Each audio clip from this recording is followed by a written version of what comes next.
en este miércoles, tengo que ver la fecha en el calendario, 10 de junio. Día 163, Mauricio, que se anunció que una nueva enfermedad había aparecido en Wuhan. 163, 97 de que el virus apareció en el Perú por primera vez y 87 de esta cuarentena obligatoria. Doctor, qué importante recordar los días y las fechas y reflexionar con usted en torno a algo que es evidente. Nosotros identificamos al paciente cero, a este piloto de una aerolínea, ¿no? Que presentó los síntomas. Pero los días previos, el aeropuerto no estuvo cerrado, no tenemos la infraestructura de hacerle la prueba a todos los peruanos que llegaron de Europa, con lo cual siempre hay que ver un mundo paralelo, ¿no? Para de alguna manera estar conscientes de lo que estamos viviendo en el presente, ¿no? O sea, tendemos a ver solo las cosas con un sesgo, ¿no? Y me parece justo, por el bien de nuestro país, dejar los apasionamientos, los odios, los intereses políticos y entender de una vez por todas, doctor, que es un tema de todos y cada uno de los habitantes del mundo. Exacto. Aquí el virus es el enemigo, Mauricio. El enemigo es el virus, el nuevo coronavirus, y el destrozo que está haciendo en las familias, en la economía del Perú y en el estilo de vida de todos los peruanos. Ese es el enemigo. El enemigo no está en el otro partido político, el enemigo no está en la otra facción o en el otro pensamiento, no. El enemigo es el virus. Y ojalá que lo que tú dices, Mauricio, se pueda realmente plasmar en acciones, ¿verdad? Que podamos todos llevar para adelante, Mauricio, porque si no, mira, vamos a terminar más desunidos que antes, Mauricio, y eso va a ser terrible, Y no solo empobrecidos económicamente, lo cual ya es una evidencia, sino espiritualmente, ¿no? Y sin valores, y con amargura, y con resentimiento, y descalificándonos mutuamente entre nosotros, ¿no? Eso es realmente preocupante, o sea, y lo estamos respirando ya, doctor. Exacto. Y por ejemplo, ahora tenemos que reconstruir el sistema de salud. Mauricio, tenemos que sea uno solo, ¿no? Unificarlo. Exacto. Ese sería el gran paso. Esa es una idea. Exacto. En el gran foro, por ejemplo, que se organizó, que RPP Noticias organizó la semana pasada, el foro en camino al Bicentenario, se discutió eso con los expertos en salud, Mauricio, y todos coincidieron. Necesitamos un sistema de salud único, número uno. En otra cosa que coincidieron los expertos, Mauricio, fue en que necesitamos fortalecer nuestro sistema primario de salud. ¿De acuerdo que lo hemos hablado contigo, Mauricio? Soñar no cuesta nada. En vez de construir, por ejemplo, un gran hospital en San Juan del Lurigancho, que tiene 1,5 millones de habitantes, y que apenas se construya ese hospital, Mauricio, en 2 semanas ya está lleno. En 1 mes, 2 meses, 1 año, ese único hospital para 1,5 millones de personas va a estar atiborrado como lo están los demás.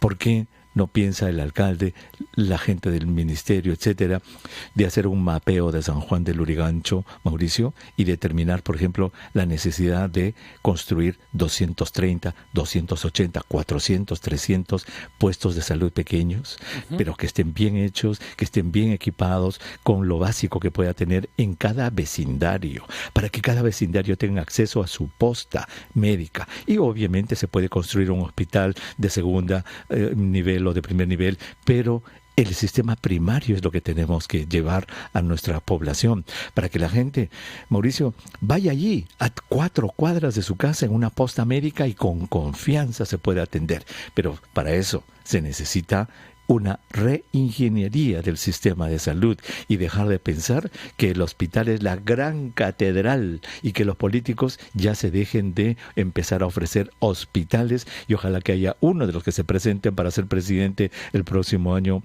Mauricio, que diga, ¿saben qué? Yo no voy a construir hospitales, yo voy a construir centenares de postas médicas.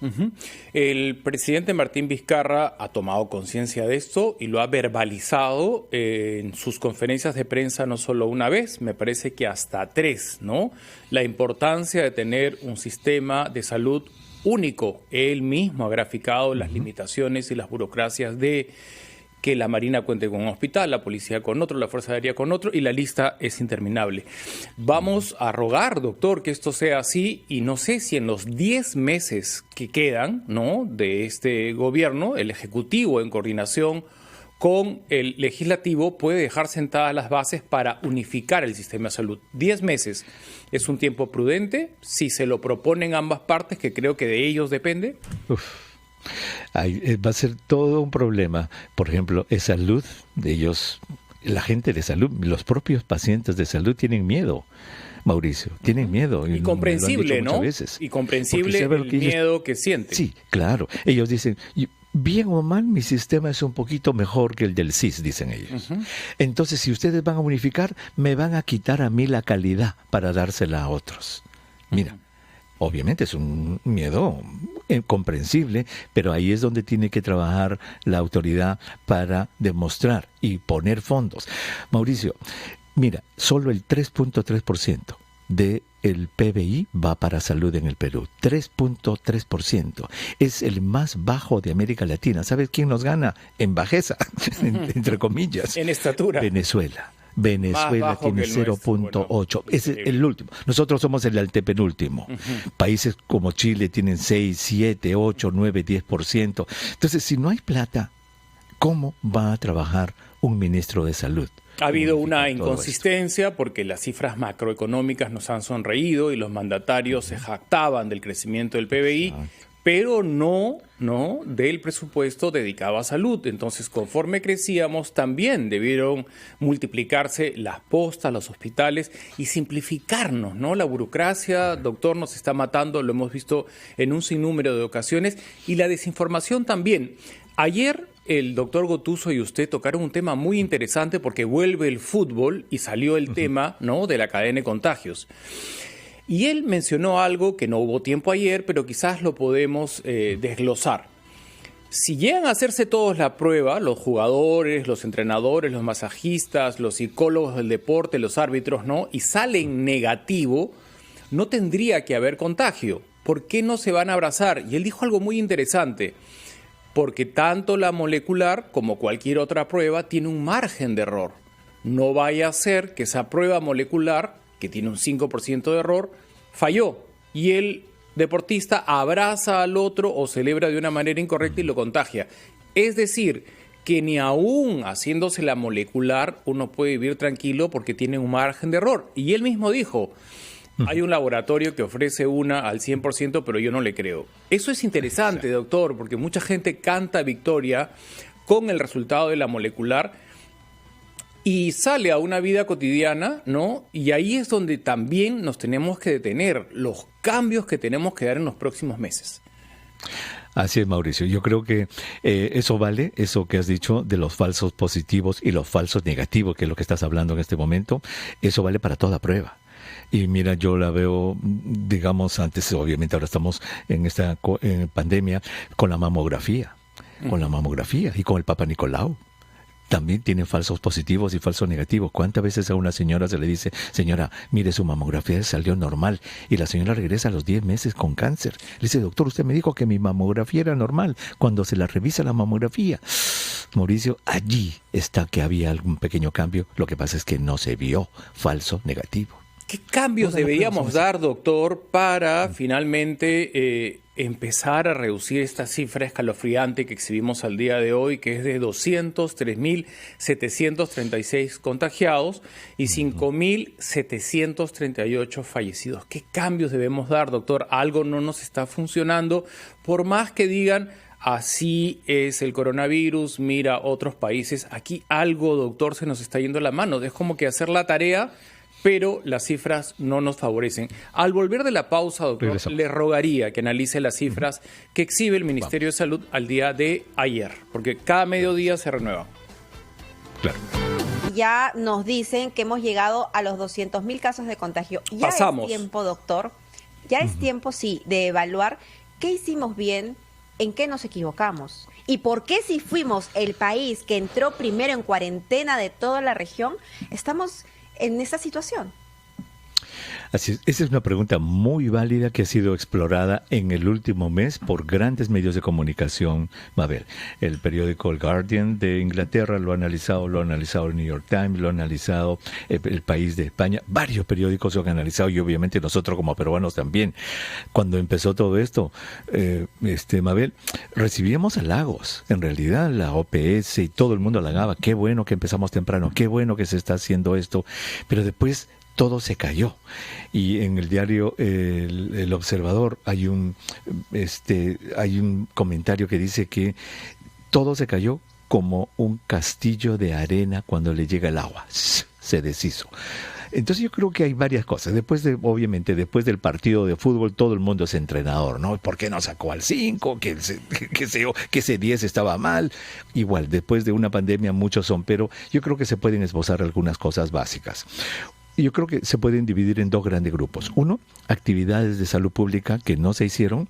Y número dos, condiciones de la sociedad peruana que no permitieron que esto florezca. En lo primero, en la salud pública, yo creo que ha faltado el segundo componente de lo que es la contención. La contención fue la parte de la cuarentena. Todo el mundo en su casa, contener. Pero el segundo componente, que es la mitigación, eso no se hizo bien. ¿En qué sentido? En que había que identificar bien los casos y luego tener un ejército de personas que se ha calculado que tendría que ser mínimo 1.500 que identifiquen a los contactos de ese paciente, que los vayan a visitar a su casa, que les hagan la prueba, que los pongan en cuarentena y así yugular la enfermedad identificando los casos positivos. ¿Qué es lo que hacíamos? Se le identificaba, señora, prueba molecular positiva. ¿Qué hago ahora, señor? Váyase a su casa. Se iba a su casa, de repente salía, no teníamos control. Es decir, ese componente de la mitigación, de la identificación del caso y sus contactos, me parece que ha sido débil. Eso desde el punto de vista de salud pública. Desde el punto de vista social, eso nos sacó el vestido, pues como dice Mabel, se nos vio el fustán, pero casi mucho hueco. Mucho hueco. Un sistema de salud, como acabamos de comentar con Mauricio, que solo tiene 3.3% de su PBI, del PBI en salud, cuando otros países tienen 8, 9, 10. No puede ser, pues, no tenemos plata. Un sistema de salud obsoleto que se ha quedado en los años 50. ¿Te acuerdas, Mabel, Mauricio, acá en este programa cuando nos llamaban del hospital de Goyeneche? Esa época en que faltaban las incubadoras, los médicos nos decían que estaban ellos usando equipos de esterilización y ese tipo de cosas de los años 60, 50.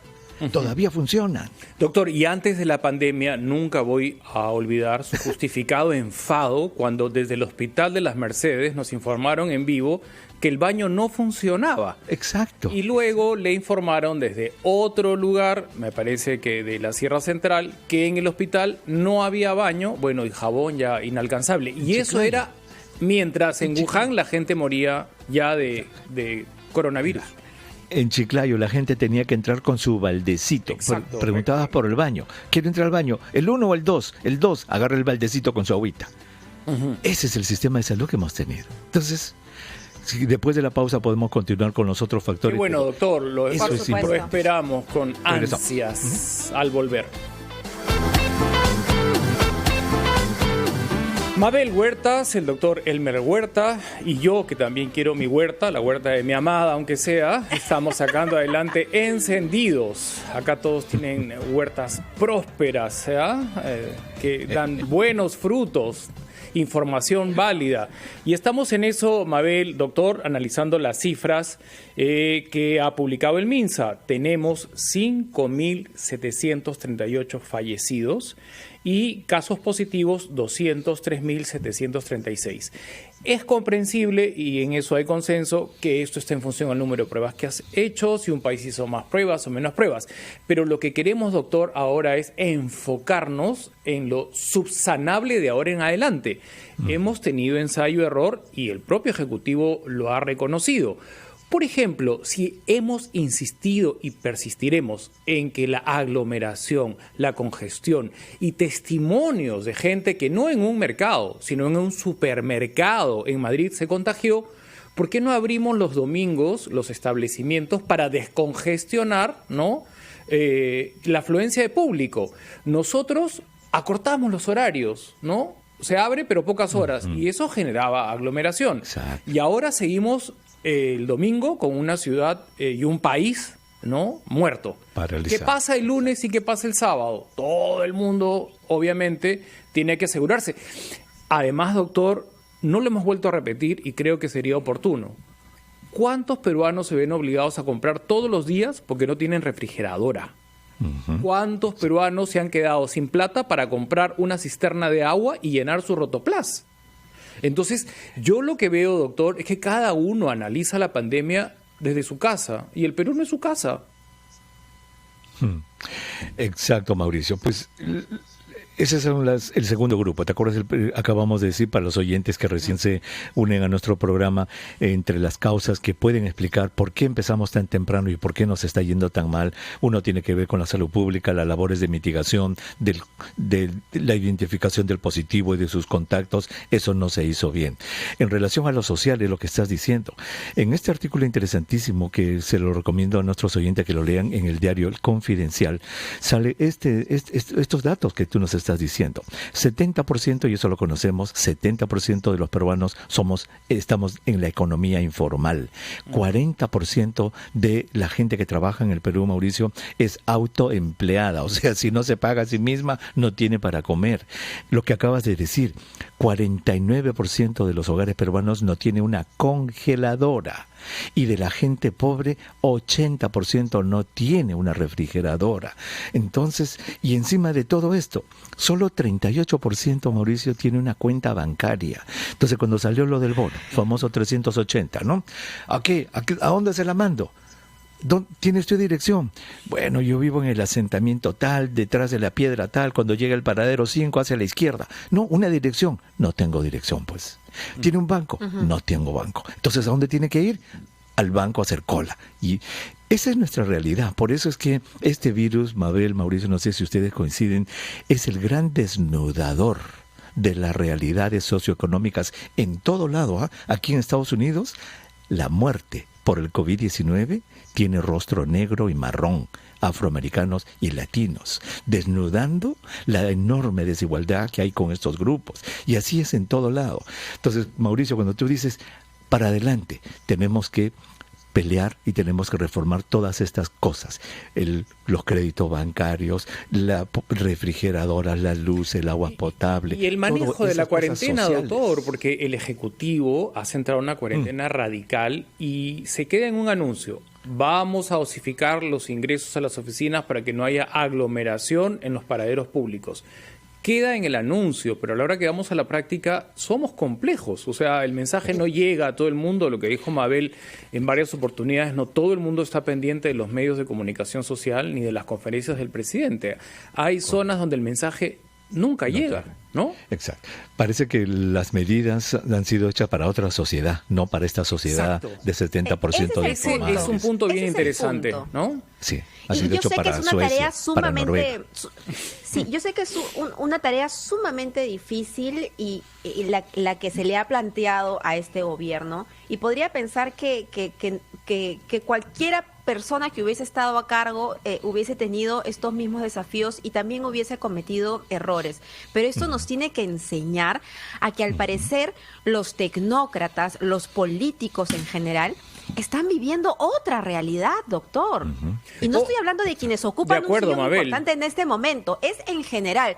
Toda la clase política, los tecnócratas, que por supuesto colaboran mucho con el desarrollo del país, están viviendo de espaldas a lo que está pasando. Entonces, vemos personas que están ejerciendo comercio ambulante en las calles de las ciudades, por ejemplo, ¿no?, de todo el país, y estamos hablando de que tenemos que cobrar impuestos a los que venden online. Está bien, eso hay que hacerse, pero también hay que ocuparnos, y esto es lo importante, porque acá estamos hablando de vidas, ¿no? No sé si me estoy dejando entender. Estamos en Mabel, lo formal, en el papel, en lo escrito, pero no en una realidad que nos explota en la cara. Lo que dice el doctor, somos Perú, entonces, mandas una cuarentena radical, estás consciente presidente que no le has puesto agua potable a 7 millones de peruanos, antes de mandarles el bono, mándales la cisterna gratis a llenar su rotoplas porque no tienen que comer y no tienen agua. ¿Escucharon ustedes algún anuncio de repartición gratuita de agua, por lo menos en algunas ciudades donde la gente no tiene? Correcto. O de comida. Entonces, le imponíamos lavado de manos, pero no le dimos nunca, no solo me refiero a la coyuntura local, sino esto viene desde hace años, las facilidades para que tengan una vida como la que imagina el tecnócrata. Claro, es un divorcio entre lo que es la acción política y la realidad. Eso es lo que ha pasado. Hemos hecho una cuarentena como para un país desarrollado. Por ejemplo, qué sé yo, pues en Europa o aquí mismo en Estados Unidos, cuando el presidente Trump dijo, vamos a destinar, creo que eran $3 trillones, que no sé cuánta plata es eso, para ayudar. Y durante 6 meses la gente está recibiendo su cheque en su casa, pero ni siquiera tienen que ir al banco porque todo el mundo tiene una cuenta bancaria y te llega tu plata allí y ya, entonces, y te quedas en tu casa mirando tu Netflix. Bueno, pero por ejemplo, es enmendable, doctor, nos faltan muchos meses, la historia del país continúa. Creo que sacar lecciones es lo que corresponde siempre, ¿no? Y no quedarnos en este círculo vicioso de no avanzar, ¿no? Claro. Exactamente, yo creo que sí, yo creo que ojalá que las autoridades pongan este pie en la tierra, ¿verdad? Este pie en la tierra. Por eso que el ejemplo que nos dio el doctor Oscar Ugarte, que sé que está mejorando, está en el seguro, está mejorando, no está mal. Entonces, él nos dio este ejemplo, una persona ya retirada, 75 años, quiso ir a trabajar, a hacer cosas, poniendo el pie en la tierra. Eso es lo que necesitamos más de nuestras autoridades, que vayan un poco más a la realidad, a hablar con el Apu Emerson en la selva, con el alcalde de Anchonga y Huancavelica, quien entrevistamos en el programa. Ese es el Perú profundo, ir a los barrios. Sí, doctor. Pero en el programa, recordará, también salió que muy generosa la viceministra, ¿no? Nos anunciaba su navegación de 5 horas a esta comunidad, pero estaba llegando sin oxígeno. Y no porque ella no esté consciente de la importancia del oxígeno, sino porque nuestro sistema falló. Entonces, se han hecho esfuerzos sin tener el elemento gravitante que te salvaba la vida, que era el oxígeno. Exactamente. O sea, yo te doy un bono, pero te vendo un balón de oxígeno en 6,000 soles. Exacto. Exactamente, Mauricio. Yo creo que se puede todavía arreglar. Por ejemplo, en la salud pública, ahora que vayan, hablaba con Raji Burun en mi programa el otro día, como él ha logrado con estos datos abiertos que se han puesto ahora a disposición de los investigadores, ir hasta los distritos y hacer una especie de semáforo por distrito para que los alcaldes de los distritos sepan si su región tiene un luz verde, luz roja o luz anaranjada. Eso se puede hacer y no hemos visto que el ministerio lo haga. Tenemos que llegar a ese nivel distrital. Así es, pero como RPP es la voz del Perú, ¿qué les parece si abrimos las líneas telefónicas y dejamos que nuestros oyentes pues nos cuenten cómo lo están viviendo también? 212-4100, 212-7165. Y que nos digan qué lecciones están sacando de todo esto y en su entender también, en su visión de gente que está, de nuestros oyentes, Mabel, que nos digan qué falló, qué piensan ellos que pudo haber fallado también. Regresamos con ustedes. Regresamos.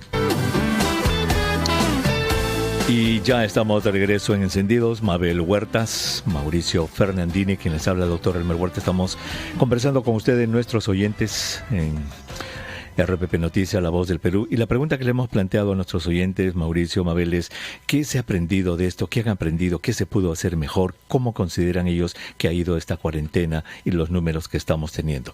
Y vamos a hablar con ellos. Ya nuestros oyentes han llamado. Valeria está en Villa El Salvador. Buenos días, Valeria. Bienvenida al programa. Doctor, muy buenos días. Muchas gracias por entrar mi llamada.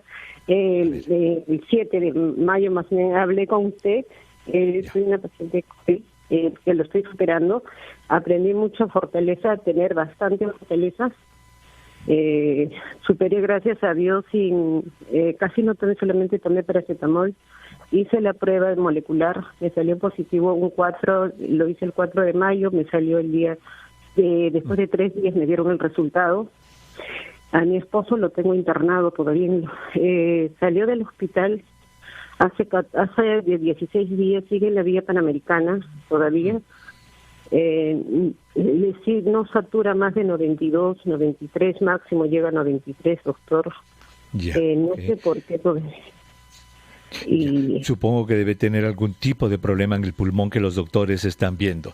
Dígame, Valeria, usted como señora que está pasando, que ha sufrido la enfermedad, ¿qué piensa de todo lo que pasa en el Perú, doña Valeria? ¿Por qué tenemos tantos infectados? ¿Por qué tenemos tantos muertos? ¿Cuál es su apreciación como ciudadana? yo creo el apoyo que nos dio el gobierno está más en los hospitales, ¿no? Porque los hospitales creo que no tienen lo necesario, o si vamos a una posta, tampoco no hay del personal indicado, todo eso, creo que ha desatado todo esto, ¿no? Porque yo durante la cuarentena lo único que salí es una vez al mercado, ¿no? Y creo que se empezó de repente por ahí, no por los mercados. Entiendo. Gracias, doña Valeria. Ojalá que su esposo mejore, esté ya en manos de los doctores, está hospitalizado. Ojalá que mejore. Mauricio, Mabel, fíjense, la señora ha respetado su cuarentena. Mire, a pesar de ello se ha infectado y su esposo también se infectó. Vamos a Los Olivos. Ahí está Mercedes. Mercedes, buenos días. Días, doctor Huerta. ¿Qué piensa usted como ciudadana? ¿Qué ha pasado? Quería hablar con usted, ¿no? Diga. Incluso lo sigo desde que hacía las charlas sobre el cáncer, ¿no? Y he seguido muchas de sus instrucciones. Es bien difícil entrar en la llamada, ahora de casualidad ha entrado en mi llamada. Muy bien. Doctor, quería decirle, con relación a la pregunta que usted hace, vemos que la gente acá en el Perú es muy irresponsable. Necesitamos mayor educación. ¿En qué sentido, por ejemplo, doña Mercedes, se manifiesta esa irresponsabilidad en su opinión? En que se dan las instrucciones para contrarrestar el coronavirus, por ejemplo, estar concentrados en casa, y muchos salen irresponsablemente. Otra cosa que las medicinas las han subido enormemente. Los que tienen farmacia, yo por ejemplo cerca de mi casa, un paracetamol lo están vendiendo en 6 soles, 7 soles. El alcohol a los 2 días de la cuarentena, de un sol que costaba un frasco chiquito, lo vendían a 3 soles 50. O sea, no hay ningún control, hay una exageración en los precios. Ahora con el oxígeno también. Otra cosa que quería consultarle, doctor, ¿por qué no se hace no se utiliza la medicina preventiva? No hay muchas plantas, muchas cosas. Por ejemplo, en la zona amazónica se utiliza la savia del plátano, que desinflama los pulmones, ¿no? Incluso las infecciones pulmonares se utiliza para los que están con tuberculosis. Podría utilizarse acá también. Más investigación sobre eso. ¿Aló? Claro que sí, doña Mercedes. Pues qué lindo, gracias por sus ideas, Mauricio. Mire, qué interesante. Hay un instituto, Mauricio Mabel, de que trata de investigar si es que las plantas medicinales peruanas tienen acción o no, pero son estudios carísimos, que demoran muchísimo tiempo y ojalá que algún día podamos tener resultados. A ver, vamos con Carmen, vamos a Trujillo. Carmen está en Trujillo. Carmen, buenos días. ¿Qué tiene que decirnos usted? ¿Qué opina sobre todo lo que está pasando? Yo soy una paciente trasplantada de córnea, con 2 meses de trasplante. Ajá. Ya, doctor, yo he guardado mi cuarentena. Pero tengo que salir al Instituto Regional de Oftalmología a mis controles. Ya. Y me siento contenta. No ha sido el médico indicado, pero son médicos que me orientan y me guían. Y eso lo agradezco. Doctor, pero sí, acá en mi ciudad de Trujillo, lamentablemente, no hemos tenido una buena orientación. Orientación no, dirigirnos. El alcalde, por un lado, el gobernador, por otro lado, la región de salud, otro lado, cada uno organismos aparte. No ha habido una coordinación. La directora de la red Trujillo, que es todos los distritos de Trujillo, recién la han nombrado hace 20 días, o sea, está conociendo el sector recién. ¿Se da cuenta, doctor, esas cosas? Entonces, no hemos pedido orientación. La orientación también ha faltado, doctor, desde el momento cómo usar los desinfectantes. La gente no lo ha sabido. Cómo usarlo, desinfectar nuestros alimentos. Otra cosa, los jovencitos que trabajan, yo lo vivo casi siempre, que trabajan de directores en los establecimientos de salud de los distritos de Trujillo, trabajan desde antes de las 7 de la mañana, su horario se supone hasta las 2 de la tarde, pero a las 2 lo llevan a reunión de coordinación hasta las 9, 10 de la noche. Wow. Eso no me parece correcto. Y recién, doctor, están implementando algunos establecimientos para COVID.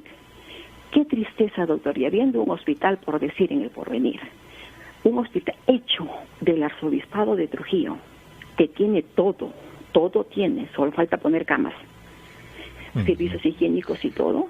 Como la gente, el alcalde le ha dicho quiere o no quiere, la gente de hecho no quiere, a pesar que ahí es una población bastante vulnerable y bastante fallecidos, lo van a poner en otro sitio, a poner un hospital semiconstruido. Eso Carmen, está mal, doctor. Muchas gracias por participar. Me parece, Mabel, que en Trujillo, alcalde y presidente regional, a pesar que son del mismo partido, están enfrentados y toman decisiones, ¿no? Como compitiendo. Descoordinadas, desarticuladas. Sí, eso también ha salido, doctor, que el presidente regional y el alcalde no encontraron puntos de coincidencia, más bien egos exacerbados. Y fíjate, caprichos, intransigencias, y ahí nos hemos quedado en ese nivel de discusión. Y fíjate cómo eso se refleja en la salud pública, Mauricio. Vamos a escuchar a Gabriela, que está en San Borja. Gabriela, muy buenos días. ¿Qué tal, doctor? Excelente su programa. Felicitarle a la señorita Mario Huertas y a todos los que conforman ahí. Y a Mauricio. Mauricio, necesitamos ese tipo de programas. De verdad que necesitamos que se multipliquen. Doctor Huertas ha sido la piedra fundamental de esto. Felicitarles a RPP por haber tenido la gran fortaleza, la visión, más que todo, de hacer esto. Y lo que sí yo quiero recalcar, conozco algo de salud.